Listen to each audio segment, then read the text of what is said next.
When you look at a standard candlestick chart with retail indicators like RSI or MACD, you are looking at a shadow. These lines mask the physical mechanics of supply and demand actually occurring underneath. Every single movement in an asset's price is dictated by a constant collision between two distinct forces, active order flow and passive order flow. Passive order flow is the heavier hand in the market. These are the institutional players placing resting limit orders on the order book to provide liquidity, and their massive patient orders dictate structural support and resistance levels. Active order flow is the weaker hand. These are aggressive participants executing market orders to buy or sell immediately, taking available liquidity off the book while paying the bid-ask spread and incurring slippage. Large trading entities almost exclusively use passive limit orders because entering a market with a massive market order would cause severe transaction slippage. Limit orders allow them to dictate their exact entry price and hide their true size using iceberg orders. An iceberg order is a large single order that has been divided into smaller visible limit orders to hide the total quantity being bought or sold. To understand the true direction of a market, you must ignore the price line. You have to reconstruct the interactions on the order book using disaggregated data, open interest, cumulative volume delta, and liquidations. The first institutional metric to track is open interest, or OI.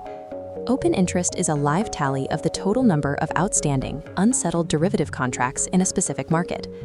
Derivatives operate on a strict mathematical constraint. For every individual buying a contract, there must be an individual selling that exact same contract.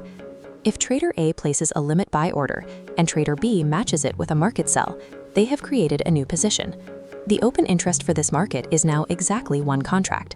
If the price rises and Trader A decides to take profit, they sell their side of the contract to a new participant, Trader C. The open interest remains completely flat because a contract changed hands, but no net new positions were created.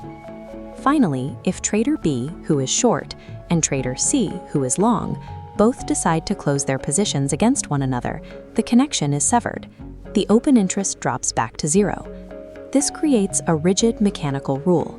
Open interest strictly rises when new directional participants enter the market, and it strictly falls when existing participants cover or close out their trades. Tracking open interest allows you to separate structural trend strength backed by new money from low conviction price volatility. This technical image shows a 4-quadrant matrix, which is a diagnostic tool used to interpret market intent by comparing the direction of price against the trajectory of open interest.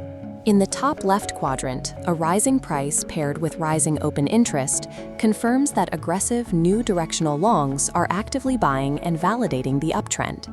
In the top right quadrant, a rising price paired with declining open interest indicates a short covering rally. The price is only rising because trapped short sellers are being forced to buy to exit their positions, not because genuine demand is entering the market. Moving to the bottom left, a falling price accompanied by rising open interest confirms that new directional shorts are piling into the market with conviction. Finally, in the bottom right quadrant, a falling price with falling open interest means existing longs are giving up and selling to close their positions. Any major price movement unsupported by rising open interest is a structural illusion entirely driven by trapped traders being forced to exit. Open interest tells us if money is entering or leaving, but cumulative volume delta, or CVD, provides the definitive footprint of the active aggressor. Cumulative volume delta is a continuous running calculation of finalized market buy orders minus market sell orders. It isolates the behavior of aggressive participants by tallying their executions independent of the asset's price. This chart reveals a CVD divergence. Notice the right section. The white price climbs while the red CVD line drops. How can price rise when declining CVD shows aggressive selling? That selling is colliding with a massive hidden limit bid from the heavier hand. This divergence is highly bullish. The institutional player is effortlessly absorbing the retail selling pressure, accumulating a large position without pushing the price up themselves. In cryptocurrency microstructure, CVD must be split into two distinct data feeds, the perpetual futures market and the spot market. There is a strict operational difference here. In the spot market, participants cannot open short positions, meaning a declining spot CVD strictly proves that existing longs are selling to exit.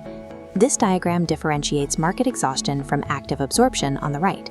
In bullish absorption, CVD hits lower lows from aggressive selling, but price refuses to drop because limit orders catch the flow. In bearish absorption, CVD pushes higher, but price stalls against limit sellers. CVD divergences act as a real-time X-ray, exposing exactly when the weaker hand is aggressively trading directly into an institutional trap. The dynamic between active and passive flow becomes highly destructive when we introduce leverage, the mechanical catalyst that forces involuntary trading. A margin call occurs when an over-leveraged trader's losses breach their maintenance margin, which is the minimum capital required by the exchange to keep a leveraged position open. When this threshold is breached, the exchange seizes control of the position. To protect its capital, the exchange immediately fires an aggressive market order to close the liquidated position, regardless of the available price. This depth of market displays the visible bid-ask spread and available volumes. If a 1,000 Bitcoin forced sell order hits this book, it instantly consumes all bids. This lack of passive liquidity teleports the price down $100 in milliseconds. This chart shows the direct aftermath of this event, a liquidation cascade. Notice the massive, instantaneous red price wick corresponding with the sudden vertical drop in the open interest indicator below it. Liquidations create severe artificial liquidity voids. This provides an optimal opportunity for patient limit order traders to enter positions at massive discounts, absorbing those forced sellers. This chart applies the entire first principles framework to a real-world case study on the asset GMT. Looking at the left side of the chart, the price action stalls inside the purple consolidation box. Now we introduce the final metric, funding rates. These periodic payments made between long and short traders keep the perpetual contract aligned with the spot price.